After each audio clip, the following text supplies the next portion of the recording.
মিজানুর রহমান আজহারি, তিনি টাকার বিনিময়ে তার বিভিন্ন অঞ্চলে গিয়ে তিনি ওয়াজ করেন, ভালো কথা, কিন্তু টাকার বিনিময়ে আপনি একটি দলকে হেয় প্রতিপন্ন করবেন, একটি দলের পক্ষে আপনি সাফাই গাবেন, এইটা তো বাংলাদেশের মানুষ আপনার কাছ থেকে আশা করে নাই।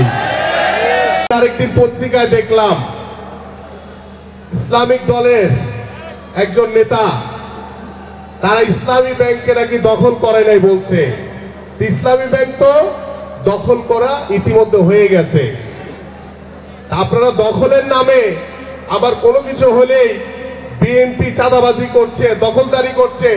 আরে ভাই, আপনি এসব প্রমাণ করে দেখান যে বিএনপি কোথাও চাঁদাবাজি বা দখলদারি করছে।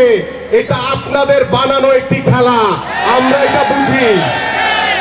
আমি দৃঢ়ভাবে বলতে চাই, বিএনপির ভারপ্রাপ্ত চেয়ারম্যান জনাব তারেক রহমানের নেতৃত্বে বাংলাদেশে কোন বিএনপির কোন নেতা কোন চাঁদাবাজি, দখলদারি, লুটতরাজ করার কোনো সুযোগ নাই।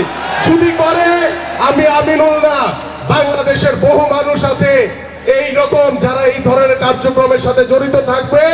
বাংলাদেশের জনগণের যে প্রত্যাশা, যে চাওয়া, আমরা সেটা মাথা পেতে নিব।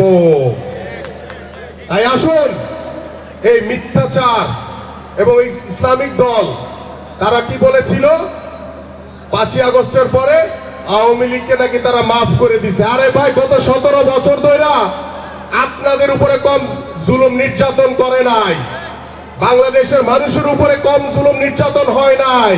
বাংলাদেশ জাতীয়তাবাদী দলের সকল নেতৃবৃন্দের উপরে যেভাবে জুলুম নির্যাতন হয়েছে, আমরা রিমান্ড কেটেছি, আমরা জেল কেটেছি, আমরা বুঝিনি কি কষ্টে ছিলাম আমরা। আপনারা বুঝবেন না। আজকে কথায় কথায় বিএনপির নামে চাঁদাবাজি, লুটতরাজের কথা বলছেন, এটা বানানো, এটা ফেক। আপনারা কোথাও প্রমাণ করতে পারবেন না।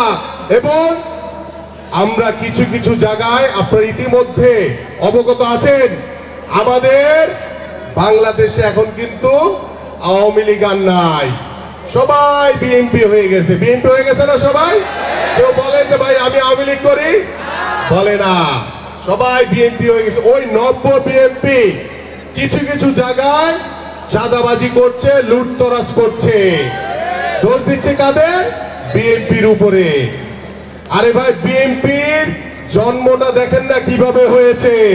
শহীদ রাষ্ট্রপতি জিয়াউর রহমান, তিনি মাত্র 4 বছর স্বল্প সময় বাংলাদেশের দায়িত্ব ভার গ্রহণ করেছিলেন। সেই স্বল্প সময়ের ভিতরে বেশি বাংলাদেশে কেউ প্রধানমন্ত্রী হতে পারবেন না। কে বলেছেন? বিএনপির ভারপ্রাপ্ত চেয়ারম্যান জনাব তারেক রহমান। তিনি কি বলেছেন? বাংলাদেশের যে অর্থনৈতিক যে সংকটের মুখে আছে, সেই অর্থনীতিকে আরো সমৃদ্ধিশালী করার জন্য বিভিন্ন পরিকল্পনা গ্রহণ করবেন। বাংলাদেশের শিক্ষা খাত বলেন, স্বাস্থ্য সেবা বলেন, বাংলাদেশের বিচার বিভাগ বলেন, আইনের শাসন বলেন, সকল প্রতিষ্ঠানই কিন্তু গত 17 বছর ধ্বংসস্তূপে পরিণত হয়েছে। সেই ধ্বংসস্তূপ থেকে টেনে তোলার জন্য আমাদের মাননীয় ভারপ্রাপ্ত চেয়ারম্যান 31 দফার কর্মসূচি দিয়েছেন এবং এটার সকল রাষ্ট্র মেরামতের সকল সংস্কার এই সংস্কারের ভিতরে, রূপরেখার ভিতরে রয়েছে।